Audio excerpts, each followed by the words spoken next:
Hi, everybody, and welcome back to the Writer's Parachute, where we are guiding writer and author dreams to a perfect landing. Today, we have with us a very special guest. We have author and special education teacher, Paula M. Karll. We're going to be talking about her book, Ellie Meets the New Baby, from the series Adventures of Ellie and Eve.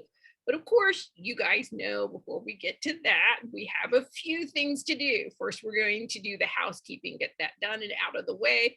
We want you to smash that like button, go ahead and hit the subscribe button, and don't forget to set the bell so you get reminders of new episodes. We have new episodes here at the Writer's Parachute every single week. And in fact, I am completely booked with guests all the way through the end of season 1, and we're beginning to book for season 2. If you would like to be a guest on the Writer's Parachute, of course, you can reach out to us at info@thewritersparachute.com. We would be happy to talk to you. So, and of course, we want you to go follow us on Instagram, Twitter, Facebook, and now on TikTok at Writer Parachute. That's Writer Parachute with no S. And we hope that you enjoy today's episode. So let's go ahead and move on to our topic of the day. I know you are excited. So last week we talked about all of the different stages of writing and what comes when and where and how you should approach your book. So now we're going to kind of jump to the end of the book for some of those people who are at that stage. So finish your book, it's at the editor, and you're thinking, well, what do I do now? Well, if you're a children's author, you're probably looking about an illustrator or something like that. If you are, or you're not, you're still going to want to think about the book cover. Book covers are important. They're critical. There's something that you want to try and get done early, at least the front cover image, when you're thinking about marketing your book. It needs to be clearly included in your marketing plan. A lot of times, if you have the book cover, that you can get that done in between when your book is being edited and possibly when the final layouts are being done, then that gives you the opportunity where you can go ahead and pre-promote your book. You can do a cover reveal. You can use the cover image to do 3D mock-ups, to do announcements about things about the book, when the book's coming, events around the book. You really want to have that book cover early. It does help with your marketing plan. So the second thing you want to think about is your back cover copy and your author bio. Now, both of these things are done separately from the manuscript, but I do highly, highly encourage you to make sure that those do get sent to your editor, that she does run by those and look at those very carefully for you. An author bio is just what it sounds like. It's just a biographic comment about you. I wouldn't say more than 2 or 3 chapters long, depending on where you're going to place it. Some people like to put a short bio on the back cover of their book. Some just want to include the full bio inside the cover, inside the book. I tend to think that you have to think about your audience. What would be important to them? What would give you credibility with your audience? I think that is what is most important to include in your biography. But again, have some fun with it, especially as a children's author. I get so many questions from kids at these schools who are reading my author bio. In fact, I put in there that I'm a random fact finder, which I am. And I spent probably about 35 minutes in one classroom where they were seriously trying to stump me with random questions. Now, didn't happen, but it was a fun moment for us, and I think it connected me with my audience so well. So think about those things. And then we talk about your back cover copy. Now, the easy answer to a back cover copy is it needs to be a pretty good description of what the book is. However, I want you to think about what the movie industry does.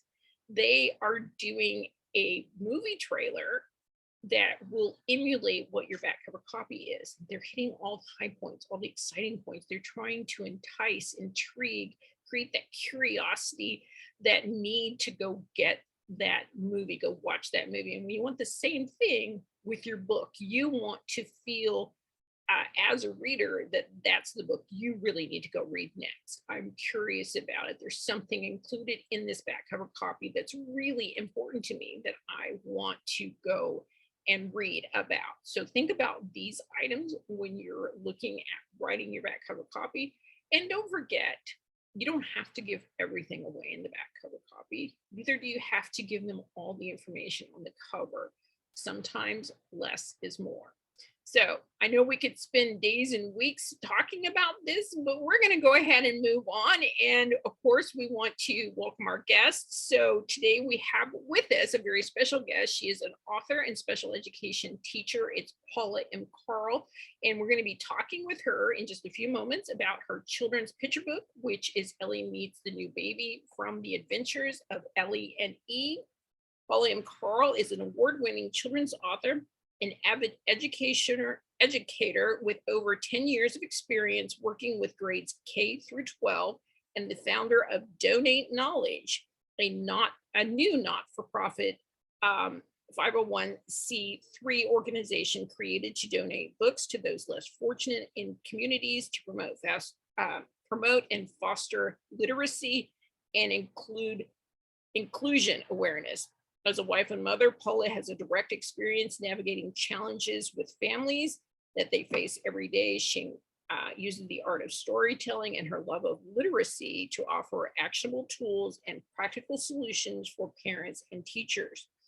She is a mentor, motivational speaker, children's literacy advocate, diverse learner educator, and strategist, a member of the Council for Exceptional Children, a member of the Black Caucus of the American Library Association, and a member of the Society of Children's Book Writers and Illustrators, the SCBWI. As a graduate with a master's degree in special education, Paula has extensive experience working with parents, educators, and schools to provide opportunities and supportive services for diverse learners. Welcome to the Writer's Parachute, Paula. How are you today? Hi, I'm doing great. Thank you. Thank you for having me. This is awesome. Well, I am just so thrilled to have you. I thank you for sending me the book. I was able to read it, and I really did love your approach to this book. It's a story that I've heard before, but I've never heard it presented in this way.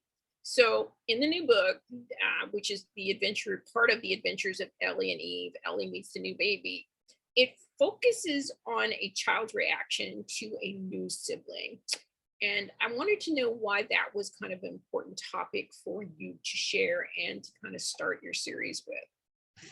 Yes, so this topic was very important to me because it was an experience that I personally went through with my own children. So this topic I witnessed as my oldest daughter display similar behaviors, such as Ellie in the book. In fact, she was very concerned about being neglected, and as parents and caregiver, we need to make sure that we are fostering a behavior that include not only just for the new baby, but also for the older child, the older sibling that's been around maybe a year, maybe 2 years, maybe 3 years. So a lot of times they do not know how to adjust when a new sibling come in. And so I wanted to provide realistic stories, realistic, useful, and helpful tools so that parents and their child can adapt to their new sibling. Right. Well, you did an excellent job. So in the beginning of the book, Ellie seems like she's really excited to be an older sister and to get the new sister. And it isn't until she has to go home from the hospital without mom and her new sister that, it kind of creates this separation anxiety that kind of triggers this anxiety that she has. So I wanted to know, with your experience, do you think this is a common reaction for children with new siblings? Well, after speaking with so many families who have brought new sibling home and have similar reaction, this is a common yet normal reaction for any child to experience. The key is to make sure that we help them navigate through this transition in a positive and healthy way. So again, I wanted to make sure that this book provides such useful tools.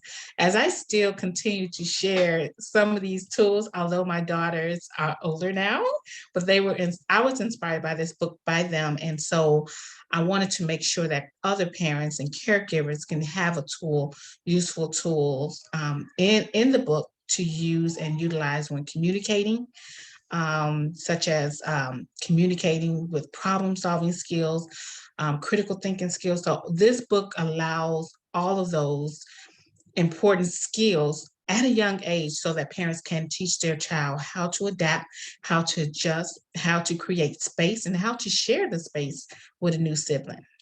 Right. And I did love that about it. So, when we're talking about this look, the book, it's like we have the kind of the beginning where we have Ellie that's very excited about the baby, and then we have the baby coming, and then she has to be separated from mom and new baby, and it creates the anxiety. And then we get into it later where mom is home and she's busy taking care of the new baby, Eve. But Ellie feels ignored. We talked about that just a moment ago. But Yes. in the book, you are offering, in addition to the story, which I love, and as a former teacher, and I know you're a teacher, it's like these are the things that we're really looking for. You're offering activities and discussions and information for parents dealing with this kind of anger and frustration from children with a new sibling. So what do you think are your top 3 things that you think parents and caregivers should look for when a new sibling is being introduced? Yes, so when parents and caregivers should look for regressions, such as baby talking, the older child going back to baby talking, or reverting back if they suck their thumb, or toilet accidents. Those are the top 3 things I consider, but I'm sure there may be others, but those are the top things that parents and caregivers should look for in an older sibling. Right. And that would be normally for what I would consider siblings that are maybe under the age of 7 or 7 or Yes. under. But now, if they're a little bit older, you run into a few more other issues where Right. there's Being isolated. Yes. yes, isolation and the Mhm. anger and yeah. Yes. So so that's excellent advice. Thank you for that. So I love that you include the child reader in the activities and the discussion at the end of the book. And I wanted to know why you felt like that was critical or crucial to understanding the child's confusion and anger. Well, thank you. Thank you for that compliment. I wanted to include activities to help parents and children to build positive skills, such as I said before, communication skills, critical thinking skills, problem solving skills, to support them with social emotional skills as it relates to themselves, as it relates to others, and also how does it relate to the world at large. So those were my reasoning for including activities such as those, so that, again, parents and the child can work together, um, and the parent can support the child with all of those critical thinking skills. Well, I think you did an amazing job. I was so in love with this book when I was reading it. I'm like, wow, wish I'd written something that good. So I hope you take that as a good compliment. Thank So, you. Yes. here on the Writer's Parachute, we talk to all kinds of authors and writers and those associated with writing in the industry. And we know that most of us have some kind of obstacle or challenge that we go through in writing and publishing our book. So I want to know, what was your biggest challenge or obstacle, and what do you think you learned from it? Um, my biggest challenge was just trying to find a community that is willing to share without cost.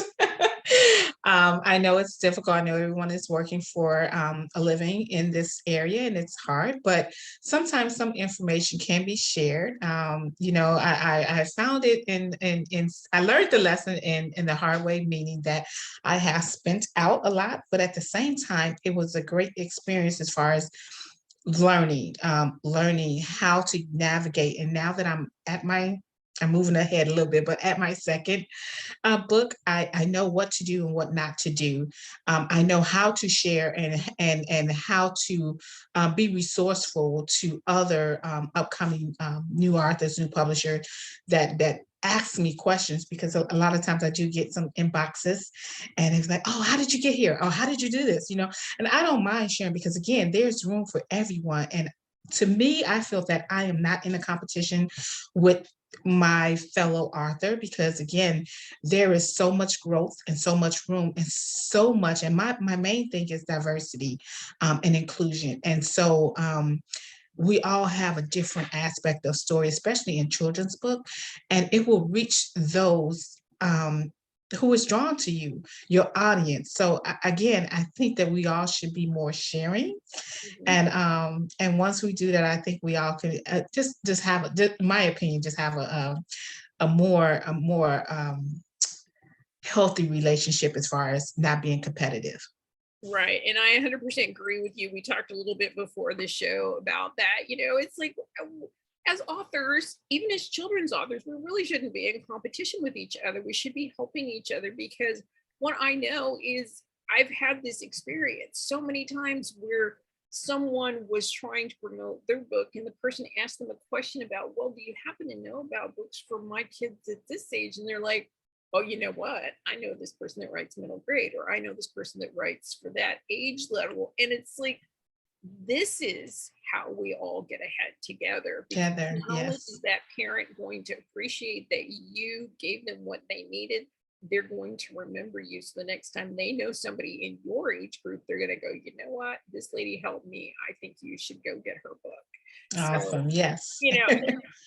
it's a great experience. It is a great feeling to be able to help each other. It's like, we are not going to be the perfect donut for Right. everyone out there. It's like, some of us like chocolate, some of us like sprinkles, some of us like plain. It's like, that's okay. So if you're not the right donut, at least point them to the right one. So Yes, I agree. I think that's an amazing thing. So we talked a little bit about this book series, The Adventures of Ellie and Eve. So when can we expect to get the next book? Drum rolls, da da da da. So readers can expect the next book be available soon. In fact, I am right now working on the second book, which should be completed. Right now, I'm in the editor portion, and working on just promoting my book in a way where readers and audience can get a copy of my book early. So you can join my email list at paulamkarrll.com, if it's okay if I can share that. Oh, absolutely. So jump on my email list. Right now, I am doing something fun. So what I want to do is I want all your listeners to join me on my website, subscribe, so that you can get a first sneak peek of the book. And I'm really, really excited about this next project.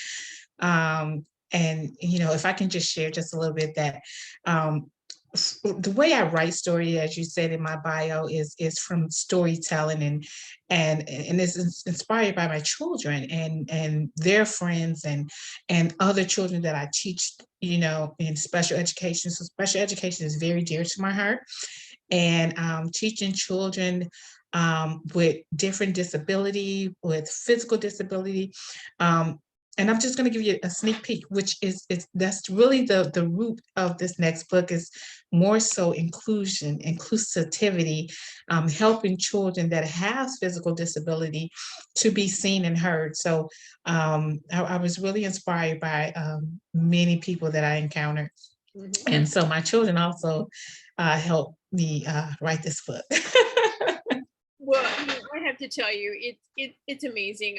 I do work a little bit with the Disabled Society, and I will have to tell you that these children just want to be included. They don't Yes. want to be seen as their wheelchair or their crutch or their prosthetic or whatever is happening with them, they want to be kids, they want to be included, and so many of the books don't include them. So I do applaud you for doing Thank you. that, for reaching out to that community that I feel is highly underserved.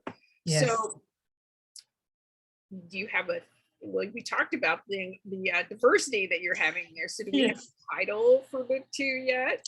I do. So right now it's the series, The Adventures of Ellie and Eve, and Ellie meets a new friend. Oh, nice. So this should be very exciting. So I just want to remind our audience that we will have all the links in the show notes at the end of the show. So, if you want to be notified early of when the second book, Ellie Meets a Friend, from the Adventures of Ellie and Eve, then definitely go sign up for Paula's email list at paulamkarrll.com. That's Paula, Paulam, as in Mary, Karll with a K, ARLL. That's 2 L's.com. So again, we'll have that in the show notes for you. So do go sign up. I'm going to go sign up. I'm going to have to so I get early on the list, because man, I really like this book. Okay. So now we're going to get to some fun questions that I like to throw in there just because it gives us a sense of your personality. So if you could speak to your younger self and offer some advice, what do you think you would say? I would say, continue to dream big, continue to work at it, and continue to get it done with love. Well, I can't think of any better advice than that. That's it. It's just more, just be bigger, be more, be more willing, as I always say, to go jump off that cliff and figure it out on the way down. It's like somebody will toss you a parachute. Yes. All right. So what advice or tips would you offer to new authors and writers, or something that you wish someone had shared with you? Find 2 or 3 publishing company. Find a mentor, and a mentor that will genuinely have your best interests, not just with the writing process, but even checking in with your well-being, because this can be an overwhelming journey. It can be a stressful journey, and it can be a lonely journey. But at the same time, if you have that support system that can navigate and help you and coach you in a positive, because my mission again is positivity, in a positive way, then go ahead and find that person. Right. And, and I'm going to throw in here just a little thing for myself, is like I do twice a week a open writing group. It's open to anybody who would like to join. And it's through the Shut Up and Write. They're based out of San Francisco, but they are worldwide. And all you have to do is go to shutupwrite.com and check out all of their meetings. They have meetings in person. They also have one Zoom, which is what I host. I do them on Monday and Thursday mornings. And once a month, I do a 3-hour marathon. And on the holidays, I'll generally throw in a 3-hour marathon. But it's great because this specific organization is about getting the writing done. It's about the community of writers getting together, because as you said, writing can be a lonely, isolating business, and we do need to connect with each other, because I've seen friendships come out of these that you would never expect. So I'm going to issue an open invitation to anybody who is struggling and feels a little bit alone, and they want a community around them, to go check out the Shut Up and Write meetings. And of course, you can check out mine. It's Writing with Donna on Mondays at the Shut Up and Write here in the Sacramento area, or you can check out the Shut Up and Write online in Roseville, California, which I also do on Thursday mornings. So go to Shut Up and Write and check it out. You can find local, or you can join most of them around the world anytime, day or night. So I hope that's helpful. So yes.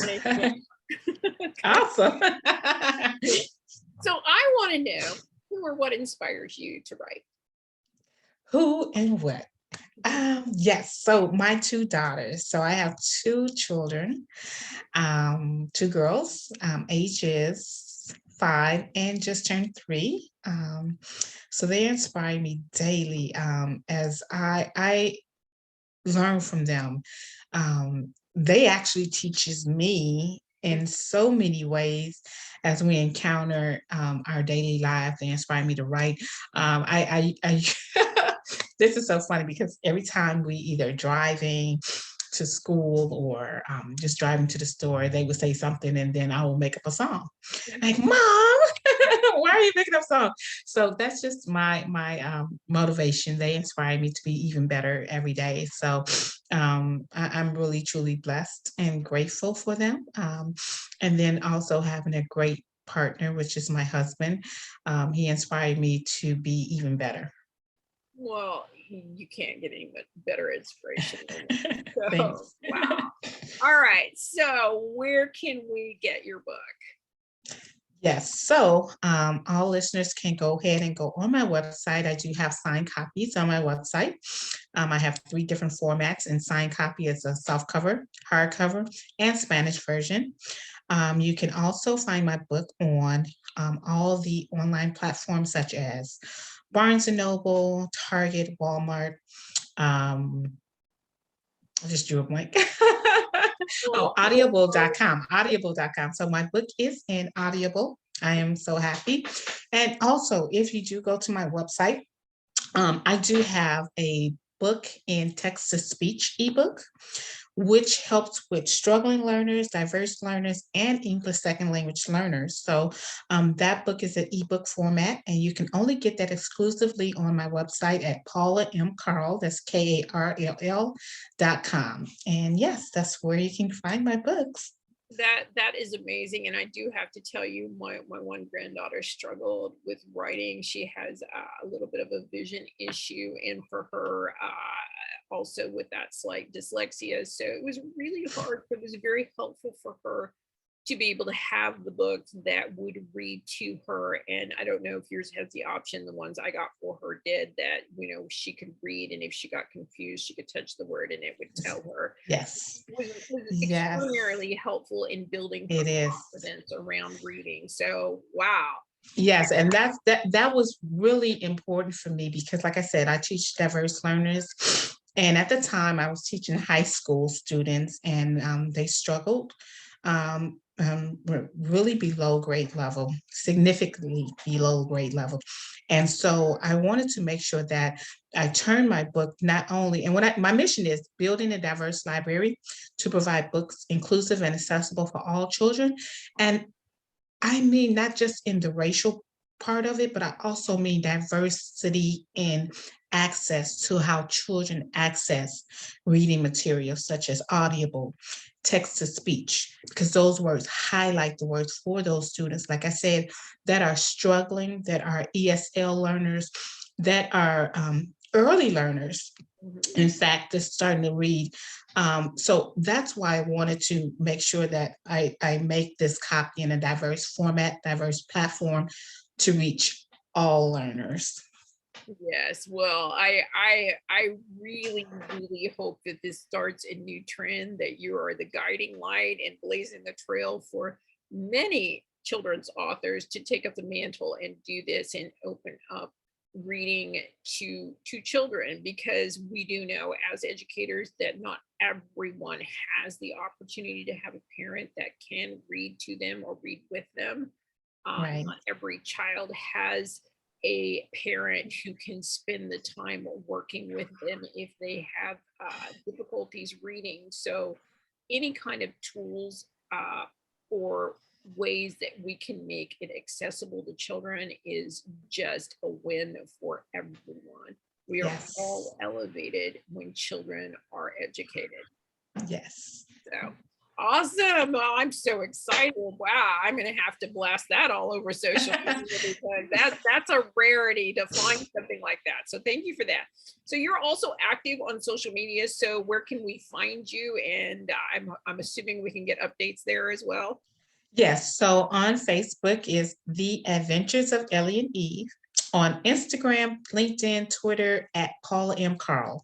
Okay, right. And again, we will have all of those links for you in the show notes. So do you have any upcoming events, giveaways, or obviously we talked about the sign up for the email list for our listeners, or any download of the coloring pages that we want to tell them about? Yes. So I have two things coming up. I haven't put it out yet, but your listeners will be the first to hear about it. Well, I love being So starting July 29th through August 20th, I will be doing a book bag drive for my nonprofit organization for ages pre-kindergarten to kindergarten. I want to get those primary and early age in school with book bags. So in underserved community particularly. So they can donate it. I'll have it on my website within the next 24 hours. They can either send a donation to Donate Knowledge, or send, if they want to send the book bag, they can send it to the address. Again, I'll have it on my website. And then the next thing I am doing a Barnes & Noble. If you are in the Chicagoland area, which is my home base, I am doing a book signing and story time at Barnes & Noble in Algonquin, Illinois. Again, it's on my website at www.paulamkarrll.com. That is on my website right now if you are in the surrounding area of Chicago. And that's my next thing. have a date for the Barnes & Noble signing? Algonquin, Illinois, August 27th. August 27th from 11 a.m. to 1 p.m.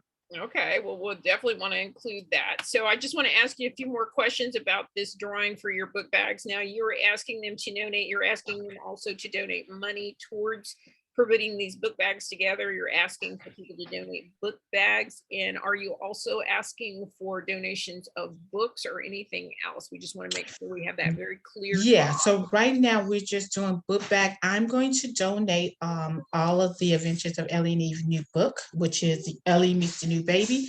Those will be gifted in the book bag. And I just got a little friend just came in here. Well, hey, welcome. My youngest daughter, but somehow she escaped from everybody else. And decided to come we always appreciate new listeners. Yes. So if they do donate any funds, it will go towards buying the purchase of the book bag. Again, it's pre-kindergarten to kindergarten age. I want to get those early learners excited for reading and going back to school. Okay, but you're not looking for any authors to donate books to go in the book bag or anything of that nature. You know what? I'm not gonna knock it out. If authors want to provide it, I am welcome with open arms. That would be great because we can spread the love and just show many new early readers exposed to many books. So yes, if you want to donate books, the address is P.O. Box 521, South Holland, Illinois. P.O. Box 521, South Holland, Illinois. The zip code is 60473.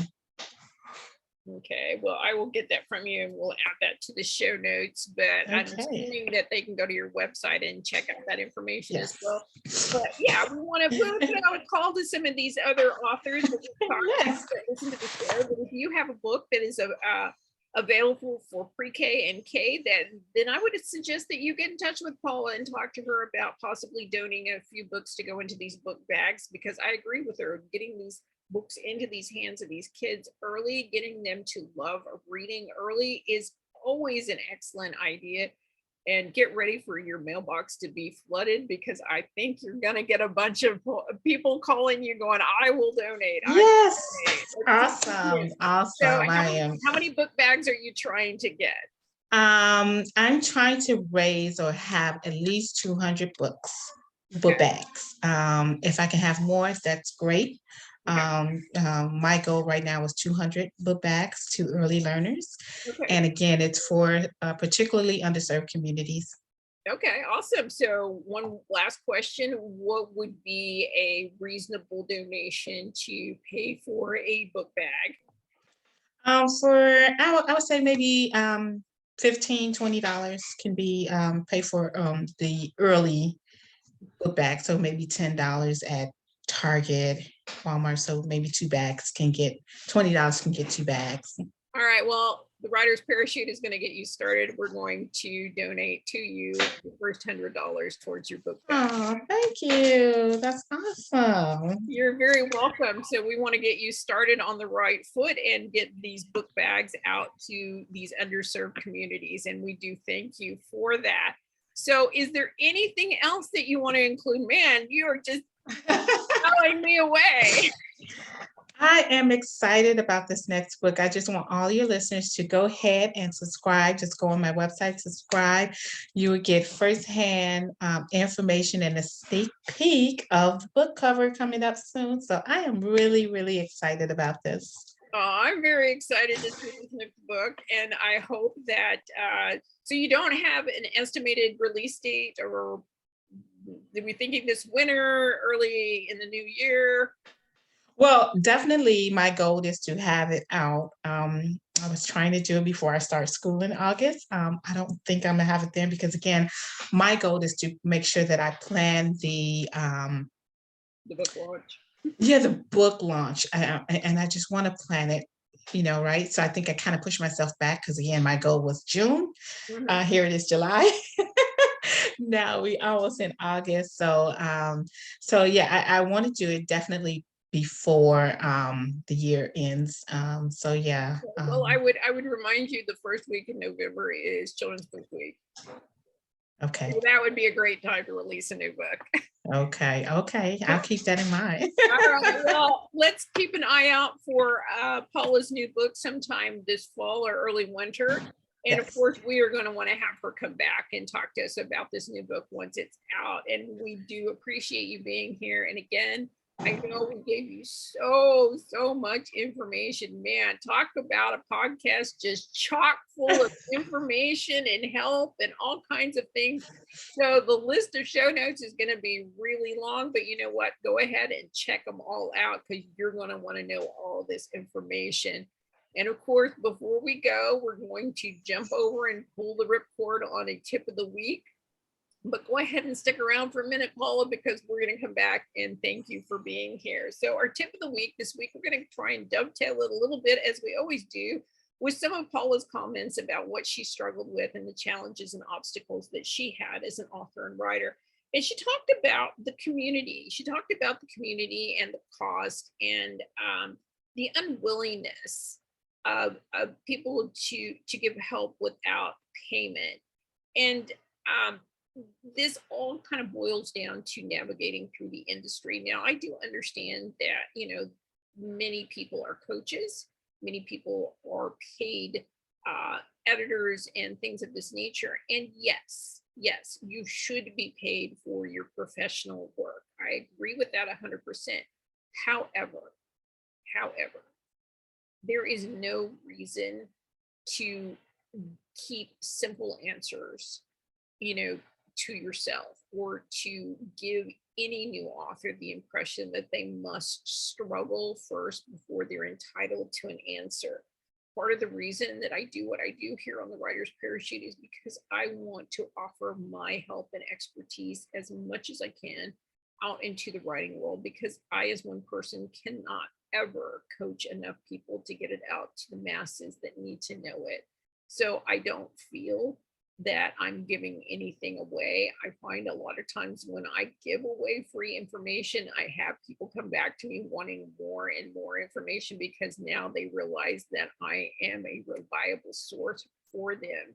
So if you are trying to hamstring new authors with this idea that they have to pay to play, it's like, I think you want to rethink that a little bit. So that's my word out to the community at large. But also, there are many resources out there, and I am more than happy to be a point of the spear to help you find those resources. I would say the biggest resource that you can find is to go join several of these writing associations. If you're a children's writer, the SCBWI, the Society of Children's Book Writers and Illustrators, is a really good start. There's also the Children's Book Council. There's also many others out there. Story Monsters Inc. offers a magazine that goes out to schools and educators every month. They have all kinds of interviews and book lists and stuff like that. If you're thinking about marketing, that's a great source for you. The Authors Guild. A lot of people don't talk about the Authors Guild. I love the Authors Guild. I do not get any money or kickback from any of these industries. I only recommend them because I believe in them. The Author Guild is one of those unsung heroes, but they are constantly fighting day in and day out for we as writers and authors, making sure that the laws protect us, that we are taken care of, that we receive the royalties that we deserve, that we are not being taken advantage of. Part of their membership is they offer legal advice about contracts. They offer legal advice about many things. They offer many programs in teaching. They offer a daily conversation on a board about pretty much anything that you want. And there is a vast variety of people included in the Authors Guild who would be more than happy to give you information or direct you to the right information. Savvy Authors is another one that I really appreciate. They offer programs, they offer training, they offer all kinds of things that are available. They have a new conference coming up that is 100% free in September. If you need that, then check it out. It is online. There are many of these that offer conferences. A lot of their information included is included with the cost of your conference, including getting you to literary agents if that is what your goal is. But I just want to say, don't give up if you're a new author. Look for places that do have the information for you readily available. If they don't, reach out to us here at the Writer's Parachute. We will try to at least guide you in the right direction or towards whatever direction you need to be sent to get the information you need. But remember, not everybody in the writing community is so close to the vest or unwilling to help. And we want to foster that and to thank all of those who are fighting the good fight, who are helping the new generation of authors move forward and get more books out into the world and come up with these amazing new ideas and new ways of getting to children just like Paula. So I know it was a long one today, but I hope you guys stuck around to the end. And I so appreciate Paula being here today. I am so excited about her book. I'm so excited about the series. I am thrilled beyond belief about her ability to see inside the children's book industry and create tools that are helpful and that bring forward literacy. And again, we want to remind you about this book bag draw that she's doing through the month of August for pre-K and K. If you are a children's author that has a book in that genre and you would like to reach out to Paula about donating books, or if you are not and you would like to donate money or book bags for her drive going to these underserved, underprivileged communities, then please reach out to Paula at Paula M Karll. That's Karll with KARLL.com. And we will list her post office box if you want to send that directly to her. But please do reach out. Do think about donating either a book or a book bag or some money towards this very noble cause. Thank you so much for being here today, Paula. Do you have any last words? Awesome. Thank you. Thank you for having me. This was so awesome. I really had a great time. Thank you for allowing me to share everything. And I look forward to meeting new subscribers. Thank you. Oh, you're very welcome. We're so glad to have you here on the Writer's Parachute. And as always, for all of our listeners, all of our guests, we hope that all of your dreams land well. Bye. Bye.